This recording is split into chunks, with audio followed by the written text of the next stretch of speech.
Bueno, vamos a entrar en materia con nuestro primer invitado, ¿le parece? Sí, de inmediato. Jair Velázquez, tal cual hemos indicado, Jóvenes Unidos por la Educación, gracias por acompañarnos.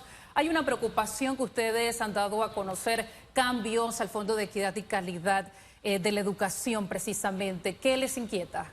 Sí, muy buenos días. Agradecer, Hugo, y por supuesto la oportunidad que nos invitan para hablar y manifestarnos acerca de esa nueva reforma promovida a través de Diana C. sin miedo. Diana C.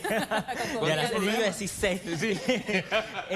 Y definitiva nos hemos manifestado a través de un comunicado sobre esa nueva reforma al FESE, el Fondo de Equidad y Calidad de Educación, a través del decreto ejecutivo número 144 del 4 de diciembre del 2024, en el que se reformula ese decreto de la administración pasada, el 1280, en el que se le asignaba a las escuelas más pobres del país 100 balboas y 150 balboas a los estudiantes del IPE. Esta nueva reforma que ha promovido la ministra de Educación pone de manera uniforme 60 balboas para todos los centros educativos, y hay que recordar que hay un principio de equidad. Ahí va precisamente, me adivina el pensamiento, porque mire, estamos hablando de FESE, estamos hablando precisamente de equidad y de calidad. ¿Estos cambios favorecen en algo ese logro de equidad y de calidad? Porque de pronto hay algún argumento a favor de que favorezca alguno de esos dos objetivos. No sé qué dicen ustedes. Definitivamente la nueva reforma, de manera uniforme, tiene una incidencia en más de 1.887 escuelas, hablamos del 60%, y queremos explicar qué es el FESE, porque en muchas ocasiones escuchamos el FESE al inicio del año escolar o a mitad del año escolar o cierre de final de año porque no se ejecutó el dinero de los centros educativos. El FESE proviene de ese 27% que se le asignan a las escuelas, que viene del seguro educativo, pero ese 27% que llega a todos los centros educativos es en función a la matrícula que tiene el centro escolar. Vemos que, por ejemplo, el FESE se destina a los centros educativos un 75% para lo que es el fondo de matrícula, es decir, mantenimiento de los centros educativos. Hablamos de pintura, de plomería, de construcción de baterías de baño, pero tenemos un 25% el cual se destina a bienestar estudiantil, es decir, a lo que es alimentación escolar, la parte de insumos, becas de transporte y anteojos para los estudiantes. Es muy preciso. Pero cuando vemos esta nueva reforma realizada por la ministra, le quita el dinero a muchos centros educativos, bueno, casi al 60.12% de las escuelas, y lo que ocasiona es que muchas escuelas dejen de percibir este dinero que puede ser utilizado directamente para hacer estas dos prioritarias áreas, que es claro, la parte del comedor escolar y el mantenimiento preventivo. No, y lo que mencionabas de dónde salen los fondos, al final es de todos, ¿no? De ese descuento que nos hacen todas las quincenas en el seguro educativo. Ahora, ¿ustedes le enviaron una carta a la ministra para que reconsiderara esta idea? Así es, nosotros manifestamos a través de nuestras redes sociales un comunicado muy amplio. Nosotros incluso hemos tomado la decisión ya de enviar notas formales al ministerio, siempre lo hacemos a través de los medios de comunicación, al igual que lo hemos realizado en las administraciones pasadas, sobre todo por esta preocupación de dónde tiene esa incidencia. Nosotros, por ejemplo, hicimos un ejercicio en Jóvenes Unidos por la Educación, tomamos una escuela del interior que tiene 200 alumnos. Cuando nosotros dividimos esos 200 alumnos y los multiplicamos con la nueva reforma, hablamos de 200 por 60 balboas por estudiante, nos da aproximadamente 12.000 balboas. De esos 12.000 balboas se le asigna el 25% para el bienestar estudiantil. Es decir, si nosotros destinamos esos 3.000 balboas anuales solamente para el comedor escolar y lo dividimos entre el calendario escolar, que comprende 190 días, hablamos de que diariamente para un comedor escolar se estaría destinando 15.78 centavos. Entonces, las escuelas más pobres y las escuelas, incluso aquí en la capital, con 15.78 centavos no pueden alimentar a 200 estudiantes. Entonces es una reforma que realmente no cumple con el principio de equidad y propiamente con el objetivo y la visión del FESE. Es que desde el momento en que usted pone a todos por igual, usted ya entra en el principio de igualdad, que no es lo mismo que equidad. Nos vamos a partir por ahí desde el principio. Pero estoy haciendo memoria, y mi memoria es más infiel con bastante frecuencia. Miren, y esto no es cuestión de calendario, eso es normal en mí. Trabajo en ello. Es que estoy haciendo memoria que hace algunas semanas entrevisté a un alto funcionario del Ministerio de Educación, creo que era viceministro, no estoy seguro. Y él decía que ahora esas escuelas, principalmente las de los distritos más pobres, corregimientos más pobres, van a tener acceso a más dinero. Porque hay partidas que se pueden gestionar, que ellos tienen especiales para ellos ahora. La pregunta ¿es funcional? Le pregunto a usted. Sabemos que el FESE muchas veces ni siquiera se ejecutaba porque eran 34 puntos que había que cumplir, era una burocracia tremenda, ¿no? Sí, la plata estaba ahí, pero llegar a la plata era un camino largo. Entonces, le acorto yo la interrogante. Estas partidas que supuestamente le van a dar más dinero a las escuelas, ¿eso es real? ¿Es accesible a las escuelas? ¿Cómo lo ven ustedes? Y es un caso súper interesante que incluso el Ministerio de Educación puede explicar de manera más formal porque conlleva a que el centro educativo realice el PEC, el proyecto educativo de centro escolar, que va alineado al PINCE y alineado al CIMESE. Son tres líneas directas que sabemos que conllevan mucho. El centro educativo tiene que realizar el PEC. Por ejemplo, si ellos desean construir una aula escolar, la aula dice el estándar que son 50.000 balboas. La ministra ha señalado que van a existir dos partidas, 50.000 y 50.000, es decir, que a cada centro educativo se le entregarán 100.000 balboas. Las partidas extraordinarias siempre han existido. En la administración pasada, incluso en los informes que hemos estado viendo a través de la propia página del ministerio, se habían asignado. Pero en muchas ocasiones acceder a esas partidas, como dices, es un tema. Por eso es que nosotros requeríamos incluso la descentralización educativa que está a través de la Ley 50 del 2002, incluso el decreto ejecutivo que reglamenta el sistema de mejoramiento de la calidad y equidad de la educación, que es el denominado CIMESE. Con base en todo eso, el centro educativo entonces puede ejecutar prácticamente esas partidas extraordinarias. Pero hay que señalar que es un largo proceso, incluso por parte del ministerio tienen que realizar las evaluaciones. ¿Qué nos hemos encontrado? Y esto es parte de las investigaciones que hemos realizado en Jóvenes Unidos por la Educación. Es que las escuelas no pueden gestionar el FESE porque incluso el propio ministerio no tiene el personal técnico para ir a hacer las evaluaciones. Nos hemos encontrado, por ejemplo, en Panamá Centro, que nada más hay poco personal para hacer ese mantenimiento preventivo y poder realizar las evaluaciones. Sin las evaluaciones no se pueden subir a Panamá Compra, por ende el centro educativo no puede realizar eso. Al igual que la parte de infraestructura tampoco puede hacer las evaluaciones porque no tiene el personal adecuado para hacer esas evaluaciones, para licitar las aulas. Pero vamos más allá, los centros educativos, y a través del informe que vimos del Defensor del Pueblo, señalaba que el 91% de las escuelas no tenía una infraestructura adecuada. Nos encontramos con escuelas que nosotros tenemos conocimientos en el propio Panamá.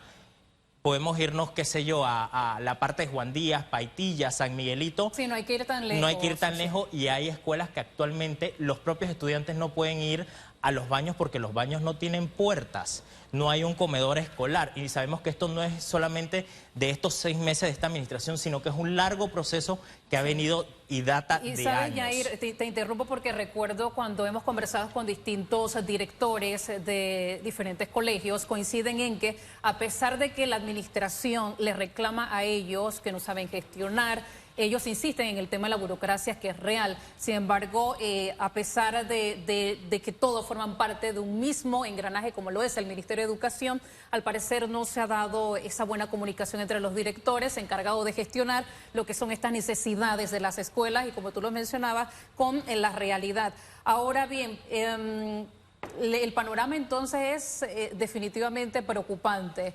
Tomando en cuenta eso, ¿qué se puede hacer? ¿Estamos a tiempo? ¿Están a tiempo las autoridades de cambiar, de revertir esa decisión? Definitivamente que sí, y es lo que aspiramos. Hemos señalado a través de nuestro comunicado al presidente de la República, porque fue a través del decreto ejecutivo y obviamente firmado por el presidente, de que puedan nuevamente restablecer los fondos a las escuelas más pobres y segundo, a los estudiantes con necesidades especiales. Y hay que señalar algo muy importante. Esto no es una asignación que se hizo por hacer. Esto se basa en una política pública, una política de Estado que conlleva más de 17 iniciativas desde la sociedad civil, del sector empresarial y por supuesto de nosotros desde Jóvenes Unidos por la Educación hemos realizado esas propuestas que gozan de amplio respaldo, diagnósticos muy claros. Incluso me traje por acá anotado porque es muy importante poder señalar en qué se basa y basarnos en la ley. La ley orgánica en el artículo 18 habla: la administración del sistema responderá a una política de Estado cuyo objetivo es garantizar la continuidad y ejecución de una política educativa que sea producto del estudio y diagnóstico, que sea prácticamente diagnóstico de la realidad, de la consulta, el seguimiento, la evaluación para lograr su calidad. ¿A qué nos referimos a esto? Cuando se realizó esta asignación al FESE y se le asignó, hablamos de 1.887 escuelas que representan el 60% de todas las escuelas en Panamá, que son 3.000.14, si no me equivoco, fue el dato dado con escuela al inicio del año escolar, le estás privando prácticamente y va en contra del artículo propiamente de la ley orgánica, incluso del artículo de la Constitución en el que se señala en el artículo 91 de la Constitución el derecho a la educación. Entonces, realmente nosotros no podemos quitarle el recurso a los centros educativos cuando se basa en una política de Estado que ha sido diagnosticada y que nosotros aspiramos a que el presidente pueda reconsiderar y, por supuesto, la titular del Ministerio de Educación pueda reconsiderar esto y de manera...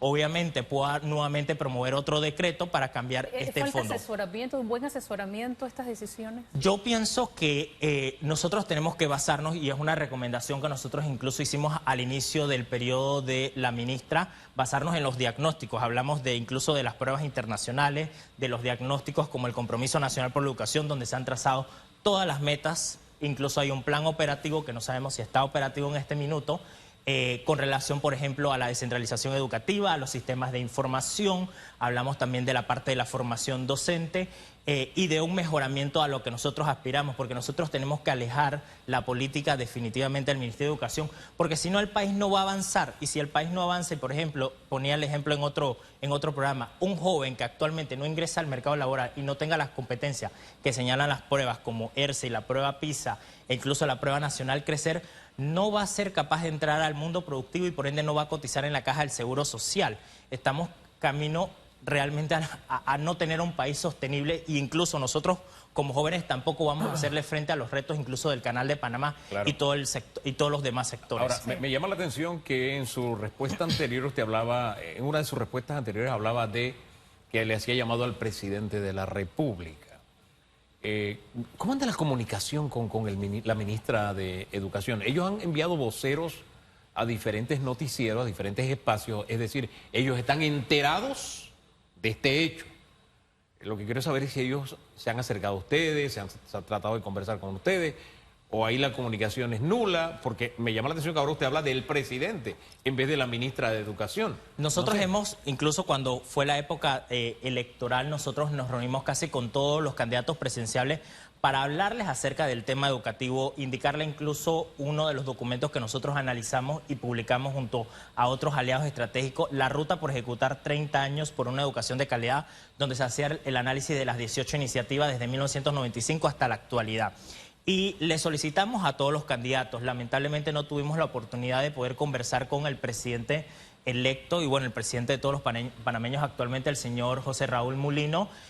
Lo realizamos de manera informal, la invitación a poder conversar, luego enviamos una nota a la presidencia para poder conversar con él, pero no tuvimos esa respuesta por parte de él. Sabemos que tiene una agenda muy ocupada, hay grandes problemas como la Caja del Seguro Social, el tema de la mina y por supuesto ahora que estamos viendo las declaraciones internacionales y demás presidentes, pero también tenemos que poner, como él dice, los problemas domésticos en la palestra pública y el tema educativo nosotros no podemos dejarlo de lado y más en un país tan desigual. Y ojo, que ya el tema educación, el presidente tiene una mirada especial respecto a lo que está pasando allí, si traducimos un poco lo que dijo en conferencia de prensa respecto a el tema computadoras, que es otro de los frentes abiertos que tiene la ministra de Educación y el gobierno también, a propósito, el propio presidente. Sí, nosotros incluso hemos realizado dentro del documento que nos hubiese encantado poder presentar al presidente una propuesta sólida con relación al tema de la tecnología. E incluso hay una ley del tema de tecnología, pero incluso la propia ley te dice al inicio, tienes que garantizar primero el acceso a agua, el acceso a infraestructura y otra serie de derechos para poder marchar hacia la parte obviamente, del uso de la tecnología en los centros educativos. Y tiene que ser un trasfondo, porque incluso tenemos que ir a capacitar a todos los docentes. La ministra ha iniciado un proceso con las redes de especialidad por docente. Y esa especialidad definitivamente tiene que estar acoplada a un mundo productivo tiene que estar acoplado a la parte de los requerimientos del siglo XXI. Pero hay que señalar primero que tenemos que atender las escuelas, el estado de las escuelas, hacer un diagnóstico para entender cuál es la realidad. Sabemos que un informe de la AIG señalaba que en 3.066 escuelas del país solo el 55% tenía acceso a Internet, y ese acceso a Internet solamente se quedaba en la parte de la dirección, no realmente se llevaba a la parte educativa. Se creó en el periodo pasado la plataforma Esther, que es un centro y un recurso muy valioso para el país, porque conlleva a tener una serie de prácticas, incluso para los propios docentes y para los propios alumnos, pero no se utiliza porque no hay Internet en los centros educativos. Y perdón que te corte, porque hay algo muy importante que señalar. En la administración pasada se compraron computadoras que están actualmente en los centros escolares en todo el país y que no se han abierto porque el propio centro educativo tiene problemas de infraestructura en la parte eléctrica. Hablamos de la acometida eléctrica, que no tiene la capacidad. Y si vemos, por ejemplo, que el FESE solamente se va a destinar $100.000, que solamente es para infraestructura, las partidas extraordinarias solo son para infraestructura, hay muchos centros escolares que cuesta $500.000, $1 millón la acometida eléctrica, y realmente no va a tener la capacidad de conectar todas las laptops. Claro, colocar la compra de estas laptops por encima de esas necesidades básicas que ustedes están explicando, y que también otros sectores le recordaron a la ministra de Educación precisamente eso, cuál es la realidad en nuestras escuelas. ¿Fue mala idea? Mira, y nos tenemos que remontar incluso al periodo de la ministra. Cuando ingresa la ministra Marcela Paredes, se encontraron más de 26.000 computadoras en un depósito en el Ministerio de Educación. Entonces también tenemos que hablar de la parte de gestión administrativa, que es uno de los grandes problemas por el cual no se descentraliza. La compra de computadoras tiene que realizarse de una manera que se vea realmente si es la necesidad, si se tienen que hacer pilotajes primero, porque ya han habido más de 3 intentos y no se ha logrado el objetivo final, que es instalar la tecnología en los centros educativos. También hay algunos aspectos que yo creo que no nos hemos dado la oportunidad como país de conversar, sin que le demos largas a un tema, pero por lo menos mínimamente ahí conversemos, ¿no? Hay países que están dando marcha atrás en esto de utilizar computadoras, tablets, etcétera, en sus sistemas educativos. Países con una mejor calidad que la nuestra, a propósito, y que han visto que hay algunos aspectos del proceso de enseñanza-aprendizaje que se están viendo afectados por el uso de la tecnología. También hay otro detalle: cada día se producen menos laptops y computadoras, porque las tablets y los celulares están supliendo poco a poco esos mercados. Y no sé, son aspectos que siento que por lo menos debíamos haber conversado como país para tomar decisiones como estas, ¿no le parece? Así es, y es prácticamente ahí es donde incluso nos remontamos a la propia ley orgánica de 1946. Debe basarse en un diagnóstico de la realidad actual del país. Si es requerido hacer la compra de computadoras, que a pesar que en la administración pasada se realizaron grandes compras de computadoras, que incluso ella misma lo señaló, donde se habían incluido incluso tableros de estos inteligentes que están en los centros escolares pero no se están utilizando. Entonces, si compramos más computadoras, puede pasar lo mismo. ¿Cuál es el plan? Porque realmente no tenemos una visión clara de lo que realmente la ministra o el gobierno actual ha señalado con relación a educación. Porque todos los gobiernos anteriores nos han hablado de un plan estratégico, obviamente basándose en las políticas públicas, que es lo que nosotros aspiramos y señalamos. Nosotros no tenemos que reinventar la rueda. Ya está realizado el tema educativo, solamente tenemos que pasar a ejecutar basado en esos diagnósticos y obviamente en la realidad de las escuelas. Jair, y que esa realidad, don Hugo, tiene que ver, implica llamar seriamente al sector de los docentes. ¿Por qué? Porque, por ejemplo, en tiempos de la pandemia nos encontramos a docentes que no sabían ni siquiera utilizar un correo electrónico. Adicional al reclamo de algunos que indican en ese método de enseñanza-aprendizaje debe ser más dinámico, más didáctico, cosas que debemos recuperar, como lo mencionaba don Hugo, donde vemos a otros países que sí, en efecto reconocen lo valioso, porque es así, de la tecnología. Sin embargo, dentro de ese proceso de enseñanza-aprendizaje, el escenario lo tienen los docentes, y hay cosas que no se le están dando a los docentes de parte de las autoridades, y también hacer esa autorreflexión, diría yo, de parte de los propios docentes, en que ellos también tienen una gran responsabilidad de esos cambios que necesitamos en la educación y que inicia en un salón de clases. Así es, y los docentes incluso se han manifestado y han señalado, por ejemplo, en el caso del FESE, que no están de acuerdo con esto. Lo veíamos incluso en algunos periódicos y en algunos medios de comunicación. Definitivamente el tema de formación docente, los propios docentes, cuando incluso vamos a los centros escolares y yo converso con mis maestros de la escuela. Hablo de la escuela Palmira en Chiriquí, Boquete, en un área rural donde yo me gradué. Yo soy chiricano. Dios mío. Gracias a Dios. Gracias a Dios. Desde el lugar del mejor café. Y lo que te indican o lo que yo veía en mi momento cuando estaba en el centro escolar es que la directora y los maestros se preocupaban definitivamente porque llegáramos a la escuela, porque estudiáramos y en muchos casos muchos estudiantes venían sin comer. Sí. Entonces nosotros en un país como Panamá nosotros no podemos permitirnos y nosotros sabemos, si nosotros reducimos el presupuesto como lo he mencionado a través del FESE y no garantizamos una política de Estado basada en diagnóstico, realmente vamos camino a que no tengamos un país competitivo y no vamos a hacerle frente a esos grandes retos. Los docentes definitivamente, hay muchos docentes que van a ir saliendo del sistema, pero también tenemos que hacer ese cambio en la carrera docente. Requerimos un nuevo pensum académico para los docentes, una nueva formación a la que se aspira, pero esos cambios también deben venir propiamente de las universidades. Universidades que incluso están haciéndolo muy bien, la UDELA, que tiene particularmente en su pensum académico algo muy interesante. Desde el primer año ellos están yendo a las escuelas a hacer esa práctica profesional. Ajá. Y no como ocurre en otras universidades que van el último año. Ahora, la política ha cambiado. Ha cambiado esa familiaridad con que la nueva política se practica principalmente a través de jóvenes. Es distinta a como se hacía antes. Es más, recuerde que aquí hubo políticos de viejo cuño que decían que los diputados debían ser llamados honorables por ley. O sea, trataron de pasar la ley. Y fíjese que la juventud habla más coloquialmente, más, tú sabes, ¿no? Y llega más, ¿no? El mensaje, sientes a tus autoridades más cercanas. Total. Pero hay gente que se quedó con la vieja política. Y yo me quedé con un viejo recuerdo. El tema de las relaciones de Panamá y los Estados Unidos, esta materia. Porque, hombre, haciendo un poquito de historia, durante la primera administración del actual titular del cargo, se eliminó. Eso fue asunto de gran debate, de oposición, pero se eliminó. Bien, esa materia. Y en mi memoria había quedado el registro de que no se daba esa clase. Y ahora que está el debate del tema del señor Trump, que quiere que él le devuelvan, o sea, a mí me devuelven lo que es mío, pero eso no es de él, vamos a partir por ahí. Pero bueno, que le devuelvan el canal de Panamá, yo me pongo a mirar algunos comentarios en redes y por la forma en que se expresan y los aportes que dan, uno dice, este no tiene idea de las relaciones Panamá-Estados Unidos. Entonces la pregunta es,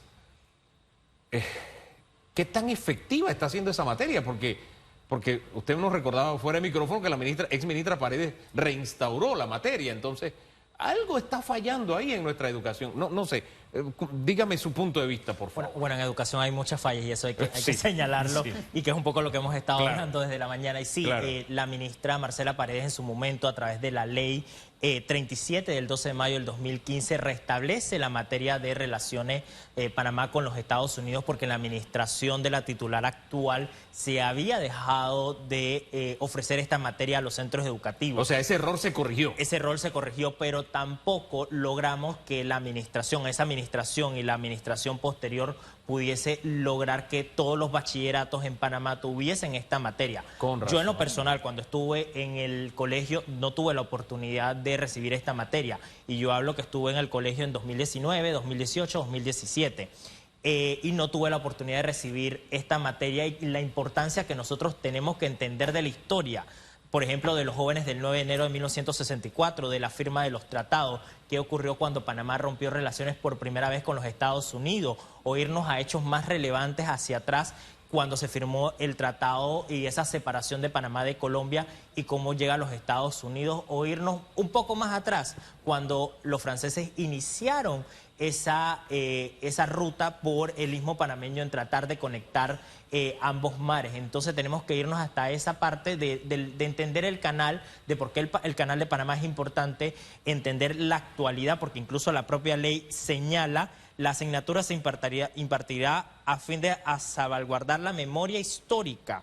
Hablamos de todos los jóvenes, hablamos de todas las personas, incluso propiamente de la invasión, y estudios del proceso formativo de la identidad nacional desde su génesis hasta su actualidad. Muchos desconocemos incluso por qué el canal fue ampliado.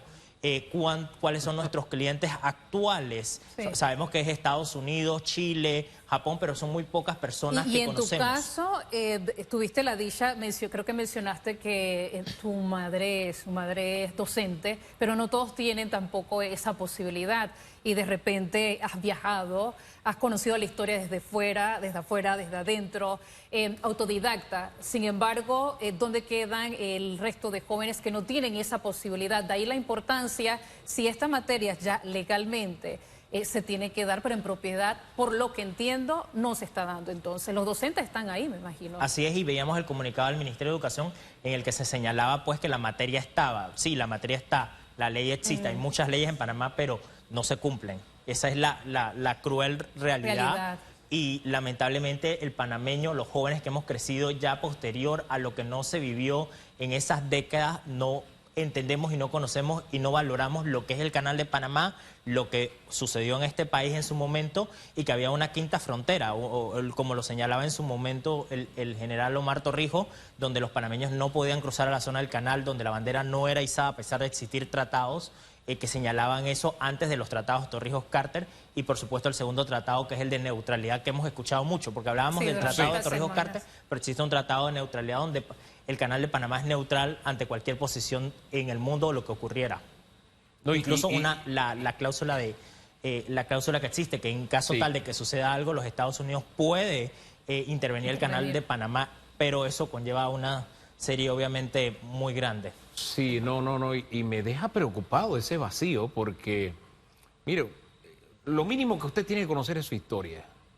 Y la historia panameña está ligada a su canal. Y el canal está ligado a la participación estadounidense. Desde la construcción de la primera vía interoceánica, que fue el ferrocarril, etcétera. De verdad que causa dolor ver las inexactitudes que las nuevas generaciones tienen respecto a esa parte de nuestra historia que es crucial para entender lo que está ocurriendo el día de hoy. Pero no es culpa de ellos. No es culpa, pero por eso es que ese vacío que usted explica y que da testimonio que sí, en la ley se aprobó, pero en la realidad es otra cosa, de verdad me preocupa, y no solo me preocupa, me duele. Y es dolor de patria lo que se siente cuando uno ve cosas como esas. Así es. Y definitivamente creo que fue uno de los grandes, no sé si llamarlo error, haber eliminado esa materia en 2010 para toda una generación desconocer el hecho del canal. ¿Recuerda el sustento del por qué? No recordamos el sustento. No, es que me acuerdo que uno de los tantos sustentos era, así como en el FESE, que dice que ahora van a tener más plata, me acuerdo que uno de los argumentos que decía el Ministerio de Educación en aquella época es que ahora se iba a estudiar más, porque lo iban a incluir en otras materias. Entonces ahora se iba a aprender más de las relaciones Panamá-Estados Unidos y que iba a estar incluido en historia y en otras materias también de manera colateral se iba. O sea, esos argumentos más políticos que sustentos reales, me explico, ¿no? Sí, y es lo que hemos estado señalando. Prácticamente cuando comparamos las dos administraciones, tiene ese déficit incluso de la parte técnica del desconocimiento, incluso de las realidades. No es la misma realidad de Cárdenas a la realidad de Chiriquí, a la realidad de Darién o la realidad de las comarcas. Entonces ahí es donde hay una desconexión. Hay muchos niños que incluso sabrán que existe el Canal de Panamá, pero no saben qué es el canal en las comarcas indígenas o en las áreas alejadas. Yo la primera vez incluso que visité el Canal de Panamá fue algo histórico, porque yo lo vine a hacer en la escuela, porque la maestra realizaba un viaje, pero era una escuela de toda la comunidad del distrito que solamente iba. Ahí yo quiero aportar algo porque la ACP sí ha mantenido un esfuerzo permanente de movilizar estudiantes. Creo que pero es que esa es una gota. Es una gota. Usted va, lo conoce, sí, qué sé yo. Pero estamos hablando de la historia, de cómo ocurrió el fenómeno que usted ahora está viendo y que tal vez usted solamente vio en una fotografía o había oído en las noticias o qué sé yo. O de pronto ni siquiera se lo habían dado en el aula de clases. Así que ahí hay que reconocerlo, pero siento que hay que hacer un poco más porque, mire, incluso ahora que ha surgido este debate, veo argumentos como este. Que vuelvan los gringos porque a mí no me toca nada del canal. Entonces tú te quedas pensando, espérate, esta persona que está escribiendo esto no tiene claro cómo se manejan las finanzas públicas. Es decir, no sabe que en cada obra que hay un pedacito del canal. O sea, si tú aportas 2.000 y tantos millones y se construye una carretera y esos 2.000 y tantos millones representan casi el 12% del presupuesto, digamos que por cada dólar hay 12 centavos del canal en esa carretera, en ese acueducto, en ese centro de salud, en ese hospital, qué sé yo. ahí sí creo que se debe reforzar un poco más porque, vuelvo al tema, esto de la lectura comprensiva, de pronto no estamos leyendo de manera comprensiva nuestra realidad y no es que tengan la culpa, son víctimas de un sistema educativo que no funciona. Asimismo es, y ha señalado algo muy importante, el desconocimiento incluso de la finanza, de la parte incluso de cuáles son esa, cómo, o sea, y también es parte también del propio gobierno, porque es la rendición de cuentas. Ok, llegamos al 31 de diciembre, escuchamos un discurso en la Asamblea Legislativa, pero cómo eso se traduce en que el panameño lo viva, porque en muchas ocasiones escuchamos estos discursos, pero la realidad son distintas, pero sabemos que el dinero del canal está ahí, está por ley, pero muchos decían en redes sociales, lo leía, pero ¿por qué no destinamos esto para esto? Es que la ley indica al canal entregar los recursos al Estado y el Estado los gestiona. Bueno, en este caso el Ejecutivo y aprobado a través de la Asamblea Legislativa en el Presupuesto General de la Nación, pero ahí es donde las autoridades tienen que tomar la decisión de invertir en las áreas prioritarias, salud, educación, carretera.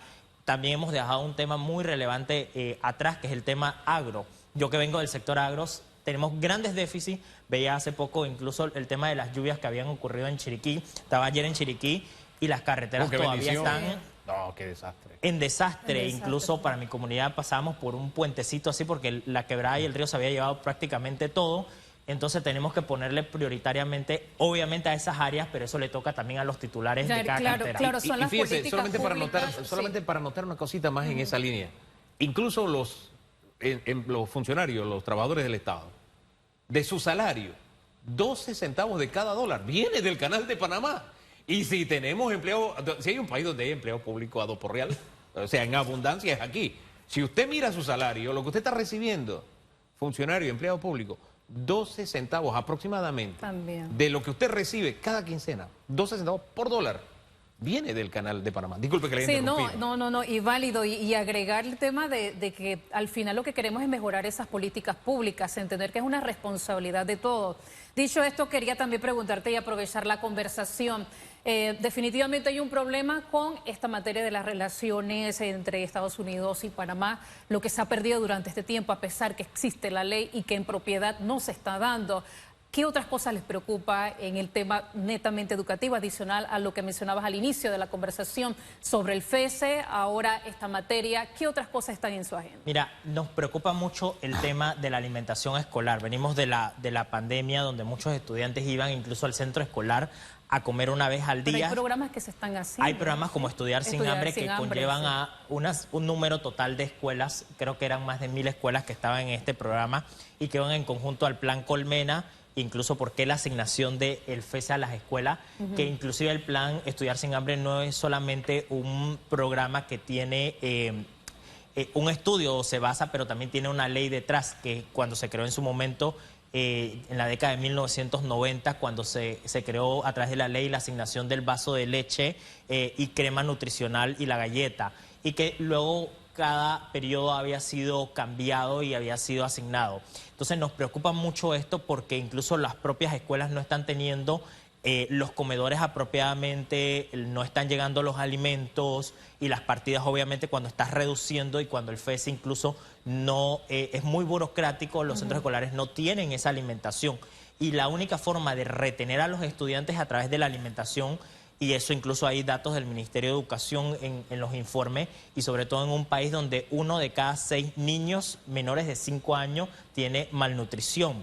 Y si nos vamos a las comarcas es 2.5 veces más donde no hay saneamiento en las propias comunidades y no hay agua. Entonces, todos estos problemas en estas primeras edades afectan un poco lo que mencionabas, que las personas no saben diferenciar un dato de un hecho o prácticamente lo que están leyendo, porque si no te nutres adecuadamente en estas primeras etapas de la niñez, hablamos de prácticamente de 0 a 10 años, no vas a tener las competencias que señala la prueba PISA, la prueba ERSI y la prueba Crecer. Incluso irnos más atrás, cómo es la atención integral de la madre en los centros de salud, que ese es otro tema porque es una cadena.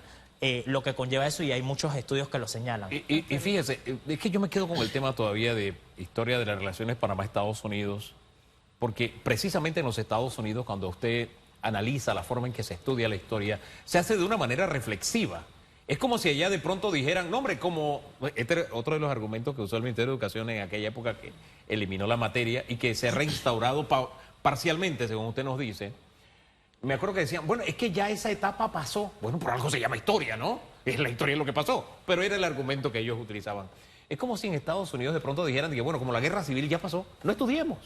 Y es una de las materias que se hace de manera más reflexiva en las escuelas. O sea, no solamente te dan los datos históricos, sino que se analiza, porque el ser de nación de ellos está íntimamente ligada a varias cosas. Uno, la guerra de independencia, y dos, la guerra civil. Para ellos, debatir estos temas en la aula de clases es sustancial, es de primera importancia y son cosas que debemos aprender. Ahora bien, hago esa reflexión porque supuestamente para no andar con esto de que cada ministro viene con un librito distinto y descubrí, eureka, descubrí la rueda, eureka, descubrí el agua tibia.